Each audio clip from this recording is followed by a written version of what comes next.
Godzilla vs. Mothra 1964 was directed by Ishiro Honda, written by Shinichi Sekizawa, and composed by Akira Ifukube, literally the dream team. And not only does it have an all-star lineup in kaiju, being Mothra and Godzilla, but it stars a murderer's row of actors that need no introduction to Godzilla fans. First off, you have returning actors from Godzilla and Godzilla Raids Again in Akira Tadaka and Hiroshi Kazumi, making their presence known to the franchise once again after starring in the 1-2 Punch debut of the kaiju. But alongside them, you also have other returning actors from other previous franchise hits as well, such as Kenji Sahara and Yoshifumi Tajima from Rodan, making their return to this franchise, but this time around playing the villains of this movie, and god do I love them so much. Then you have Yumi Ito and Emi Ito from Mothra, being the famous J-pop group The Peanuts, but making their return as the beloved Shobijin.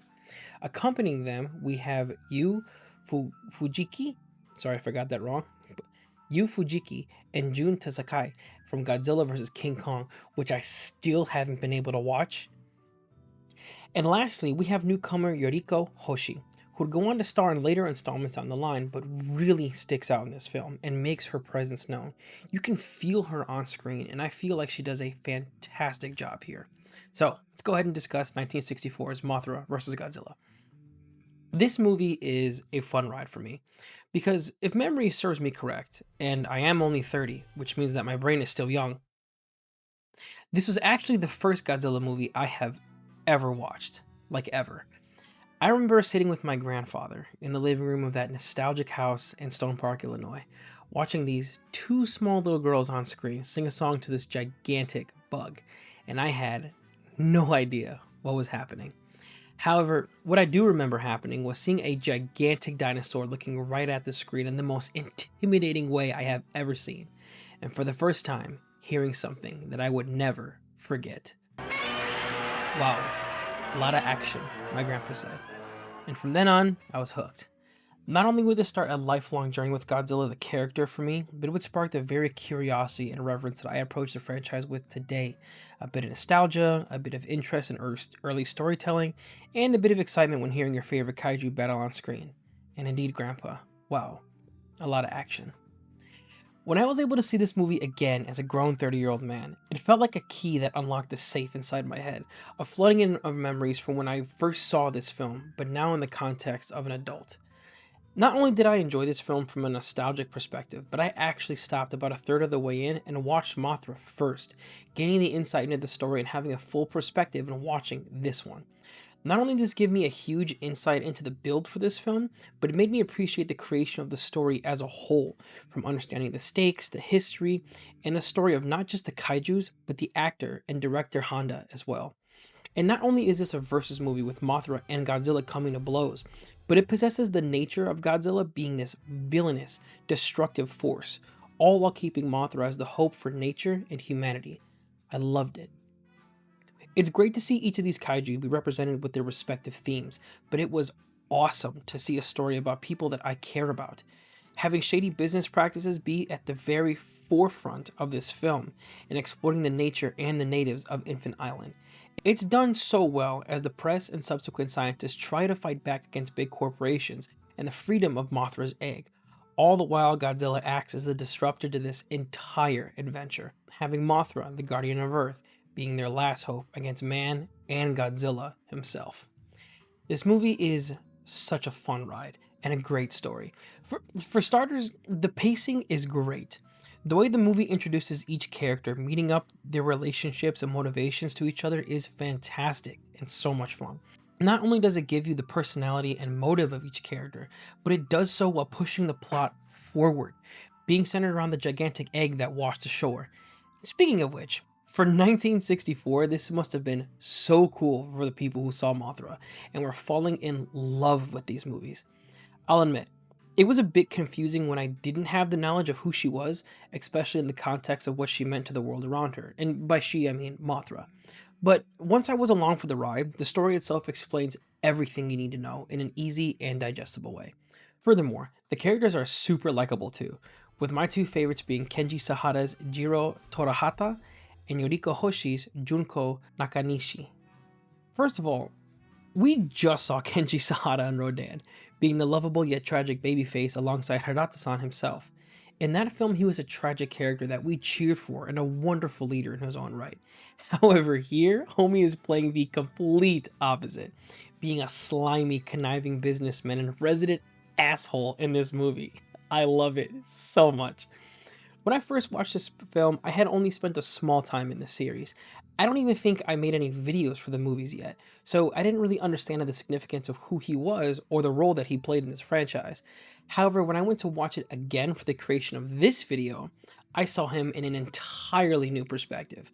And I gotta be honest with you, I love him more as a bad guy here in this movie than as a good one. He is so corny and entertaining here, doing little when he is on screen, but having such an impact when he does so.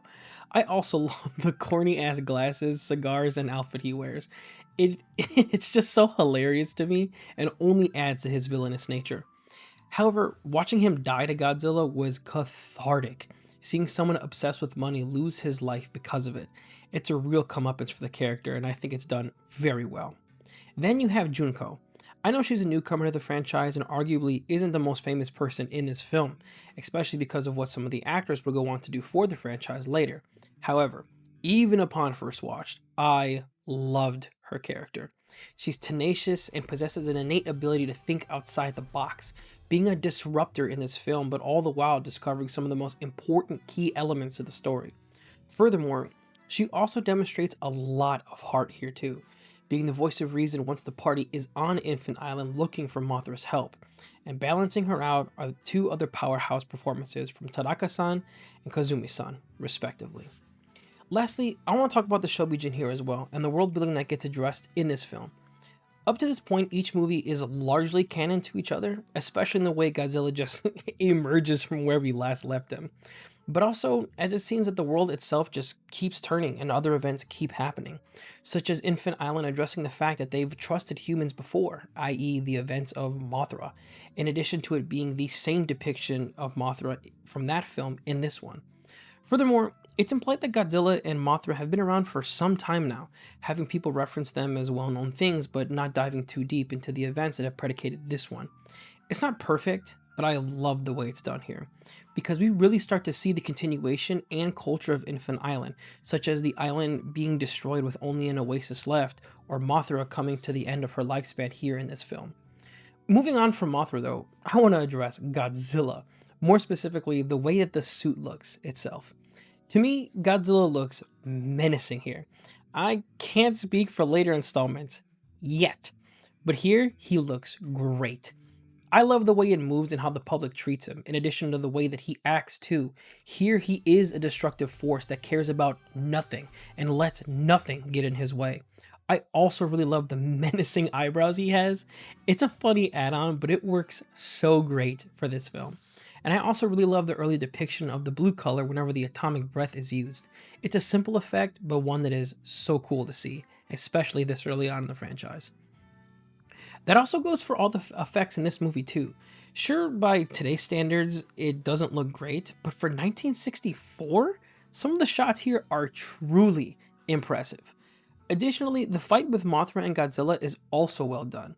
And I gotta admit, I'm not a huge fan of shaky cam, and I think there are better choices that should be used. However, here, I'll give it a pass, as it not only was early filmmaking in history, but the battle itself also sees Mothra go toe-to-toe with Godzilla, only losing out to running out of strength and being at the end of her life already. Honda did a great job at making her feel as though she's just as powerful as Godzilla and will not be taken down by him easily. It's awesome. Lastly, I want to discuss the score here, because Akira Ifukube makes the presence of Godzilla and Mothra stick out so much. Godzilla's tracks feel menacing, and Mothra's tracks feel so hopeful. They stick out respectively in this film, and I think nobody does it better than Akira Ifukube, especially when it comes to Godzilla. With all that being said, I'm going to put this movie at a high A tier, right up there with Rodan. I really loved a lot about this film, but I feel that the weird teacher-student thing at the end was just a little bit strange, and I would have loved for the battle at the end to be a little bit more bombastic than it was too. But despite those two things, I loved this film. With all that said though, I'm closing up the shop. Thank you all for stopping by and having a cup. Let me know what you think about this film and which title you are looking forward to the most that I'm going to be covering. I also hope that you like this new format that I'm trying. It's a bit shorter, but it feels a bit more concise and more like me. Not that I can't make the scripts long, but it just feels more natural to me to do it this way, and it's easily more digestible.